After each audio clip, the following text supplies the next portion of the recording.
Dans cette vidéo, vous allez trouver les consignes précises pour la reprise du projet, le premier projet que je vous demande.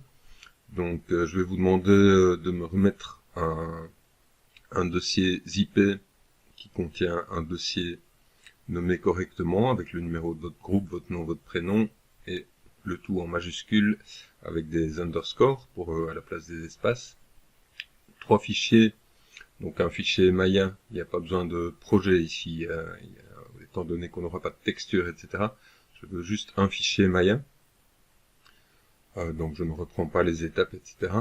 Un fichier, soit un PDF, soit un fichier PureRef, je vais l'expliquer juste en bas, et le rendu final. Je reprendrai également une impression. Donc, votre fichier Maya, vous allez voir tout ce qu'il doit contenir. Le fichier image, c'est une image finale qui doit être prévue pour une impression en A4. Donc le format final de l'image doit être de cette résolution, soit en portrait ou en paysage. Alors, vous pouvez passer par Photoshop pour aller signer, enfin, vous devez passer par Photoshop pour signer nom, prénom et groupe votre rendu. Vous pouvez effectuer dans Photoshop des corrections de couleurs, rajouter des marges, un cadre, éventuellement si vous voulez faire deux rendus et les mettre l'un à côté de l'autre, vous pouvez faire un peu de mise en page, pourquoi pas rajouter un texte, un logo ou ce que vous voulez. Alors si vous voulez rajouter des marges, prévoyez ça dans le des Maya. Donc quand vous faites votre rendu, vous le faites un peu plus petit que le format pour l'impression et vous l'insérez sans redimensionner votre image pour ne pas perdre en qualité et donc vous faites par exemple un format HD, vous prévoyez la largeur en pleine page de votre rendu dans Maya, et en hauteur, vous avez un peu moins et vous rajoutez des pixels dans Photoshop. Vous pouvez faire un format carré, vous pouvez faire ce qui vous semble le plus adéquat pour votre projet. Alors, le fichier PDF. Dans le fichier PDF, vous pouvez écrire tout ce que vous avez envie d'écrire. Si vous avez des difficultés, si vous avez des notes, des intentions que vous voulez écrire, vous allez me rajouter une palette de couleurs. Donc vos couleurs seront choisies en suivant une palette de couleurs que vous pouvez aller créer sur un site comme Paletton ou n'importe quel site qui vous semble utile. Il y a des sites qui permettent de récupérer les palettes de couleurs dans des images. Vous pouvez faire un peu de recherche de ce côté-là. Et utiliser donc l'outil que vous voulez, mais je veux une palette de couleurs de ce type-là. Donc, le PDF va contenir ceci, va contenir également vos images d'inspiration, j'y reviens tout de suite. Vous pouvez également utiliser le logiciel que j'utilise, c'est donc un logiciel qui permet d'organiser des images, de les disposer vous avez la possibilité de rajouter des notes, de redimensionner facilement toutes les images à la même hauteur, de les arranger assez rapidement, et vous pouvez enfin sauver cette disposition. Donc moi j'utilise ce truc-là et vous obtenez un seul fichier, PureRef. C'est un petit logiciel que vous pouvez obtenir gratuitement sur le net. Donc soit vous me rendez un fichier PDF avec une mise en page de vos images et de vos textes, soit vous me rendez ce fichier PureRef comme vous préférez. Le petit logiciel PureRef peut vraiment être utilisé aussi, par exemple, ne fût-ce que pour visualiser facilement par-dessus Maya votre palette, etc. Ça peut être vraiment très utile. Vous verrez ça dans les vidéos plus tard. Alors le projet sera à remettre sur le site de la province de Liège, donc sur le OneDrive, et je vous donnerai le lien en temps utile. La reprise se fera entre le jeudi 12 novembre et jusqu'à une date maximum le vendredi 13, sans mauvais choix de date, vendredi 13 mai à 17h. L'heure sera indiquée ici, donc je vous demande de remettre à temps, et voilà, il y a une pénalité de retard. Le lien sera donc disponible sur Slack, Discord et les news de levée de l'école virtuelle. Je vous demanderai de remettre l'impression lors des cours, soit de la semaine de reprise, soit la suivante au maximum. Si jamais on passe tous les cours en ligne, à ce moment-là, j'annulerai l'impression, tant pis. Alors, pour l'évaluation, votre projet, évidemment, ce qui compte, c'est le rendu final et son impression. C'est donc 30% de la note du cours final. Il y aura 2 projets. Un deuxième projet à remettre soit juste avant la session, soit pendant la session. Je vous préciserai tout ça en temps utile. Alors, donc c'est vraiment le rendu qui compte, mais je regarderai évidemment plus en détail. Donc je vais regarder que vous êtes impliqué dans le projet, que votre projet est original, graphiquement agréable. Je regarderai que vous avez respecté les consignes, de bien nommer vos fichiers, de bien respecter le sujet demandé, et enfin de bien appliquer les techniques demandées, celles-là et pas d'autres. Donc les aspects que je demande, c'est de correctement normer, organiser l'outliner, donc d'utiliser le combine, les groupes et le parentage pour organiser l'outliner et renommer tous vos objets. Donc je ne veux pas avoir d'objets qui ne sont pas renommés, donc je ne devrais pas avoir de P-cube et de P-cylinder. Alors je vous demanderai de supprimer les historiques et de nettoyer. Après des opérations comme combine, il vous reste des objets inutiles, donc je vous demanderai de faire vraiment un nettoyage de tout ce qui n'est pas utile dans votre outliner.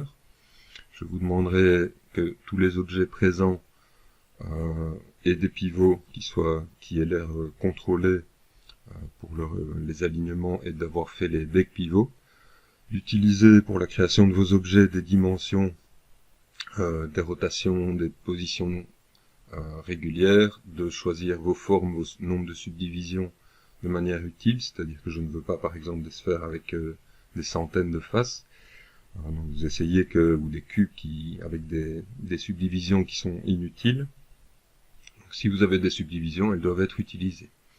Alors tous les objets devront être alignés entre eux, donc une utilisation intensive du snap et du magnétisme à la grille ou du magnétisme vertex par exemple, ou du magnétisme par pas, je vous montrerai ça en vidéo.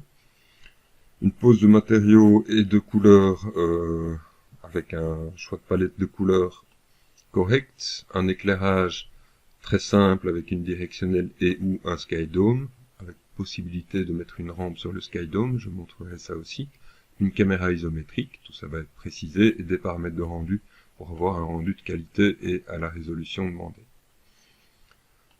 Alors, dans votre projet, vous pouvez soit faire des assemblages uniquement avec des cubes si vous voulez, ou des primitives un peu plus variées. Je vais montrer aussi quelques possibilités d'obtenir des formes primitives supplémentaires, par exemple des portions d'objets, des demi-sphères ou des choses comme ça.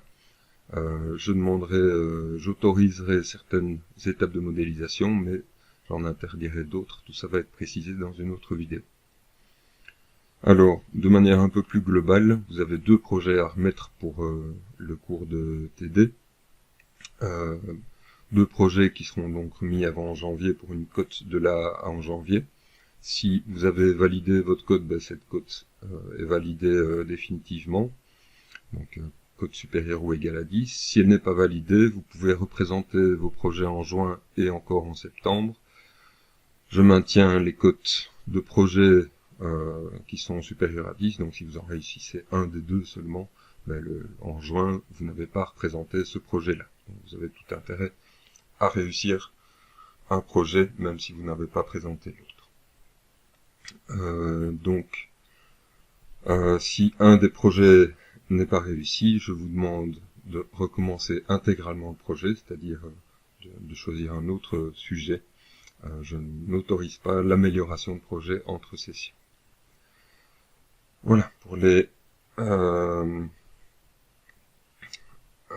consignes, si vous êtes répétant, je vous demande de suivre les consignes de cette année et pas les consignes de l'année précédente.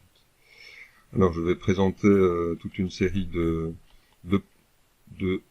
d'images de référence pour vous donner un aperçu du type de projet que je vous demande ici. Donc ce que je vous demande, c'est de réaliser toute une série de petits modules, des petits modules qui pourront être combinés pour créer une scène un peu plus grande. Donc vous pouvez travailler, a priori je vous invite à travailler sur une grille carrée. Les grilles hexagonales peuvent être quand même un peu plus difficiles à positionner et à orienter. Donc vous créez une série de petits modules avec des formes simples qui vont être correctement positionnés, colorés avec une palette graphique agréable, et ensuite redisposés dans une image un peu plus complète. Alors les exemples ici sont peut-être fort complexes, vous pouvez faire un peu moins que ça, mais je vous demande d'être quand même suffisamment ambitieux. Donc quelques exemples ici avec des formes très simples, ici avec des combinaisons un peu plus nombreuses. Donc vous pouvez réaliser toutes sortes de projets, ici des projets comme des petites villes ou des éléments un peu plus concentrés sur une portion de ville, mais vous pouvez aussi réaliser des projets plus variés avec toutes sortes de sujets qui quittent complètement le sujet de bâtiment. Alors, vous pourriez réaliser des choses comme ceci. Attention que je vous invite à quitter un peu votre chambre et vos univers, donc d'essayer, si vous faites des univers plus intérieurs, etc., à peut-être trouver des intérieurs un peu plus amusants et originaux que simplement une chambre. Donc peut-être faire un intérieur de prison ou que sais-je, d'un magasin un peu funky. Donc tous les objets que vous réalisez doivent être composés de nouveau à partir de petites primitives. Si vous réalisez des choses un peu plus naturelles, soyez attentifs que je n'aimerais pas trop ce genre d'assemblage un peu aléatoire, donc des sphères imbriquées les unes dans les autres. Si vous faites des arbres, etc., essayez qu'il y ait quand même une sorte de régularité et des formes un peu riches. Donc pas trop de déformations, des déformations simples comme par exemple couper un coin, faire une portion de cylindre, etc. Vous pouvez avec des assemblages obtenir des formes peut-être assez amusantes, pourquoi pas, ou commencer à être un petit peu plus dans la représentation, mais de nouveau des formes simples et des assemblages. Donc vous pouvez être un peu plus abstrait. Quelques exemples ici. Utiliser la répétition. Donc dans une image ici, on voit que en fait c'est le même assemblage qui est répété plusieurs fois pour compléter l'image. Donc ici on voit bien des utilisations de palettes de couleurs.